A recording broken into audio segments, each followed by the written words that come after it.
Terima kasih. Nama saya Heru Setiawan. Saat ini menjalani masa MDP. Insya Allah nanti mungkin 1 November kita akan. Jadi memang sebenarnya pelatihan ini sangat bermanfaat untuk kita.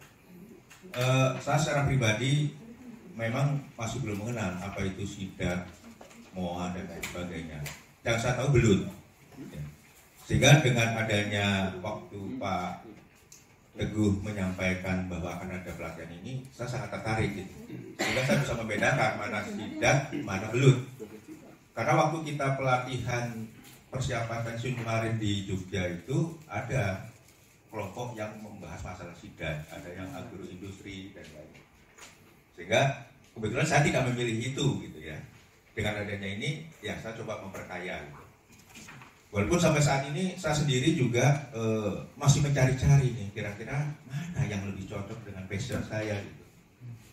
Makanya saya kadang-kadang kalau ada kesempatan suka bersepeda gitu kan kemana. Saya juga pernah sampai ke kemarin itu ke Gunung Salak itu di atas itu ada orang yang mau jual peternakan ikan gitu ya, ikan mas.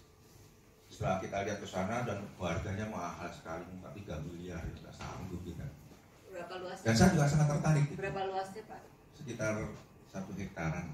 Ada air mengalir? Air ngalir, tapi air ngalirnya itu juga saya lihat dia bilang dari mata air, tapi ternyata dia ngambil dari sungai gitu kan. Terus saya bilang ini dari sungai pasti akan kena kontaminasi kotoran rumah tangga limbah saya bilang gitu. Pasti hati-hati. Ya. Sehingga saya juga hanya sekedar lihat aja dan memang sih lihat lokasinya bagus gitu. Dan saya sampai sekarang saya juga mencari-cari. Memang dalam mindset saya juga saya pengen gitu suatu saat punya kolam yang punya sumber mata air dan bisa melihara ikan di situ. Yang mudah-mudahan nanti bisa terwujud entah bagaimana caranya. Tapi ya sehingga saya juga perlu banyak belajar. Itu saja yang perlu saya sampaikan. Dan kemudian saya melihat dari kandungan gizi ikan sidat ini 45 kali lipat dari kandungan vitamin A susu sapi gitu ya. Saya sangat tertarik. Artinya makanan ini gizinya cukup tinggi gitu. Dan ini mempunyai potensi untuk kita kembangkan. Nah, kita juga nggak tahu nih pasaran di luar di lingkungan komoditi makanan kita apakah ini termasuk punya harga yang bersaing gitu ya. Nah ini juga perlu juga jadi kita bisa memperkirakan bahwa nanti bisnis kita ini akan jalan dan kalaupun iya kemana pemasarannya, cara pemeliharaannya dan lain sebagainya ya.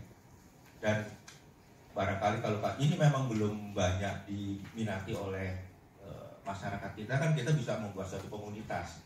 Mungkin teman-teman di sini ada yang tertarik kita sama-sama membentuk pasarnya. Bisa membuat produk akhirnya sehingga kalau ada produk akhir bisa jual kita produksinya juga pede gitu ya kita tertarik untuk tetap memproduksi tapi kalau pemasarannya nggak bisa kan juga susah juga gitu. Saya kira itu aja bisa saya sampaikan. Harapan saya sih saya bisa mendapatkan peternakan sidat ini secara keseluruhan sehingga kita bisa memperkirakan kira-kira potensinya seperti apa. Dan lokasi yang paling baik untuk peternakan ini di mana, seperti apa kondisinya, gitu kan. Dan tantangan-tantangan, hambatan-hambatan yang lazim muncul itu apa aja, itu penting. Karena jangan sampai kita udah invest lingkungan, udah invest bibit dan lain sebagainya, ternyata banyak kendala-kendala dan itu sangat tidak ekonomis jadinya ya, dan sangat tidak prospektif. Saya kira itu. Terima kasih. Assalamualaikum warahmatullahi wabarakatuh.